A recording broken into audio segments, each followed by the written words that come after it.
Shalom, Bapak. Shalom. Selamat sore. Saya sebetulnya sangat gimana ya kalau kita share ini kita merasa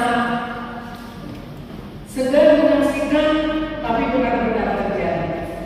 Ya, jadi aku akan menyaksikan tentang perjalanan hidup saya mulai saya diangkat dari PNS.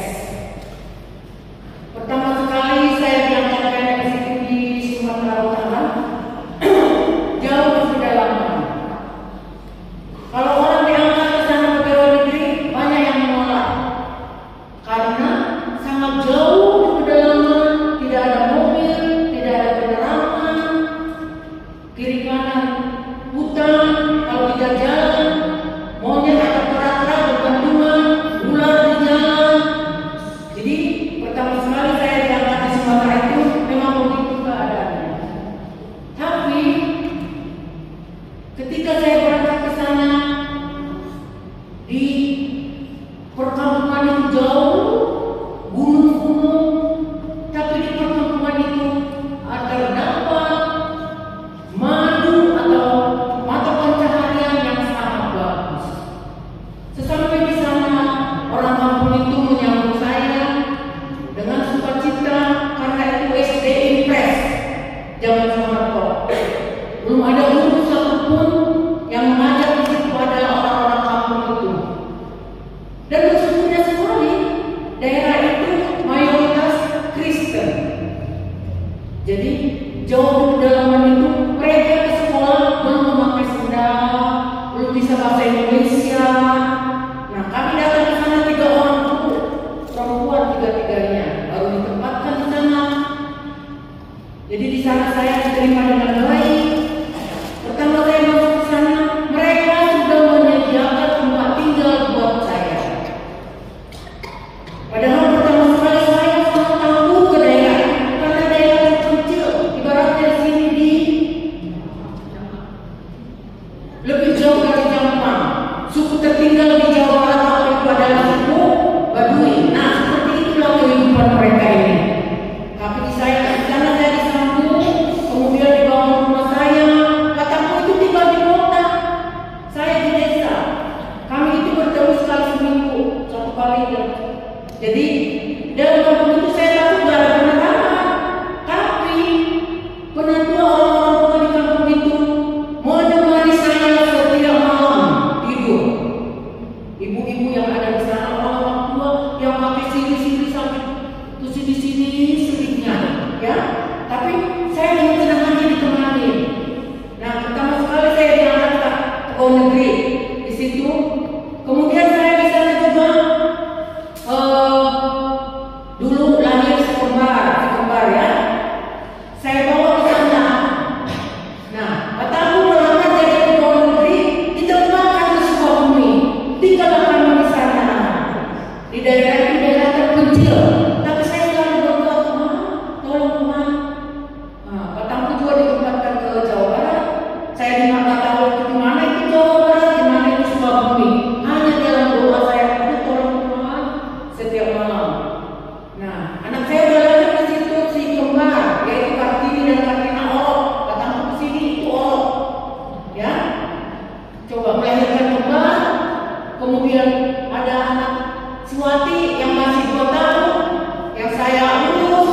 Tapi saya selalu berdoa kepada Tuhan kuatkan saya, berikan kesehatan kepada saya. Itu aja selalu doa. Jadi doa itu yang membuat saya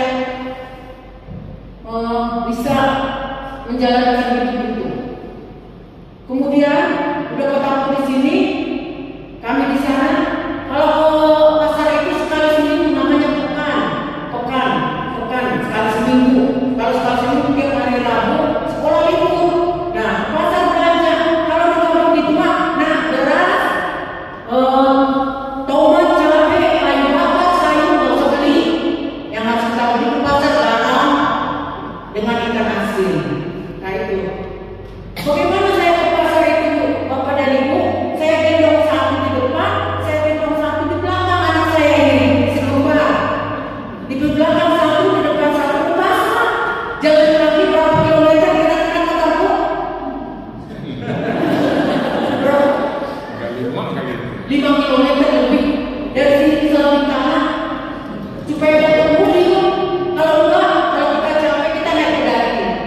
Udah ini udah penuh dengan hasil bumi yang akan dibawa ke pasar. Nah di situ, nah itulah penderitaan atau bukan penderitaan, perjuangan hidup, ya. Kalau orang tua yang udah gelisah gimana hidupnya di sana gimana, tapi saya melaksanakannya dengan senang hati. Ini Petaku udah sampai di Jawa Barat nih ya ceritanya. Petaku di Jawa Barat. Nah, ditempatkan di Jawa Barat Petaku. 5 kali Petaku melamar dari pegawai negeri baru dapur. Puji Tuhan, saya duluan. Nah, tiba-tiba Petaku pulang ke Sumatera lagi. Berapa bulan tuh? Ada 6 bulan mungkin kami ditinggal ya. Kenapa langsung pulang? Ayo berangkat katanya. Ayo berangkat, jangan ini. Kenapa? Di Jawa Barat ini aneh, jangan. Di Sukabumi aneh. Kenapa? Wah, dapat godaan terus.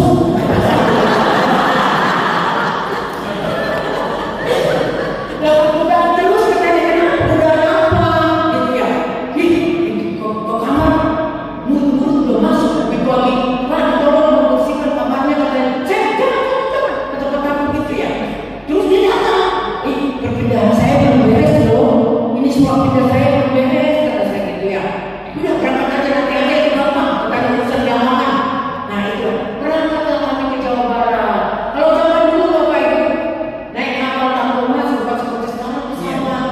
Naik kapal tanpa mas itu ekonomi. Di kelas ekonomi paling rendah kapal itu. Kalau air pasang masuk semua air kita di situ ya. Nah, si kembar saya tahu masih orang masih kecil. Di dalam kapal itu si kembar panas, buang-buang air. Aduh gimana, bingung. Gimana ini? Nangis terus. Puji Tuhan, yang di dalam kapal itu banyak yang menolong. Sini bu saya gendong bu. Tahu-tahu Petaku pergi lagi ke kamar mandi, jatuh lagi di kamar mandi. Karena ini kapal laut gitu. Waduh, kata saya tanpa pas zaman dulu bu. Terus, aduh gimana Petaku?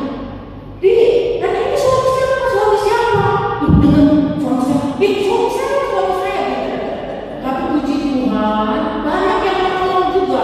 Ada yang mengasih obat, ada yang mau kirim balsam, ada yang ngasih kopi, kocok kopi katanya gitu ya. Petaku ya. Aduh, puji Tuhan, banyak yang menolong. Akhirnya Petaku sadar, dia bisa lagi kembali ke tempat kami, ditolong sama orang banyak yang menolong. Jadi pertolongan Tuhan itu benar-benar saya rasakan benar sekali. Sampai di Jawa Barat, kami sampai di sini, saya heran juga. Kenapa kita naik delman kok seperti di kampung lagi? Dulu dari bis delman, ini delman sini. Dulu delman gak ada mobil, gak ada ojek, gak ada grab. Naik delman dari mana? Kita naik delman, berakhir. Nah, sampai di sini Bapak dan Ibu, kami belum ada rumah, belum ada apa-apa. Puji Tuhan, kepala sekolahnya masih saya ingat sampai sekarang, Pak Barna, kepala sekolah SPG negeri. Petaku udah di sekolah aja tinggalnya ada ruangan kesenian. Ruangan kesenian Bapak dan Ibu, kami tinggal di situ 2 tahun. Nah 2 tahun di situ, juanda lahir lagi, ya, juanda lahir. Makanya namanya juanda. Kata orang-orang kata ibu bapak guru, udah Petaku kalau acara yang lagi bikin namanya juanda aja. Nah juanda aja. Jadi juanda kamu boleh itu aja namanya. Itu pengalaman kami. Di Sukabumi juga kami berjuang juga. Ya, melahirkan Noni, saya juga dalam krisis melahirkan Noni ini saya ibaratnya perdarahan lah istilahnya ya. Puji Tuhan, ada orang tua angkat saya di sini, yaitu orang tua saya. Kalau pernah jabar dapat dulu. Makanya sampai sekarang mereka menganggap saya anak paling besar di keluarga itu. Karena Petaku pertama datang ke Sukabumi mencari makanan itu dulu, dapatlah orang tua itu bapaknya jabar, bapak saya. Nah, dalam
bisa sepenuhnya mengurus cucu ini. Kemana-mana saya bawa, kemana-mana saya bawa. Sampai antri berobat sampai subuh, nemani mamanya sampai subuh. Kami berjuang, di mana ada pengobatan kami bawa ini leo-leo. Berkat doa juga, saya bawa ke lansia. Siapa yang mau didoakan? Kata Pak Pendeta. Aku. Nah, didoakan. Pak Ukir juga lagi berdoa. Siapa yang mau didoakan? Aku, kata leo-leo. Jadi kekuatan doa, di samping kita berusaha berjuang, kekuatan doa sangat, ya. Jadi sekarang orang udah bisa mengikuti pelajaran di rumah, Pak Ukir, ya. Ini perjuangan, sebab ini cucu paling kecil. Kalau ada orang batak juga, ini yang paling.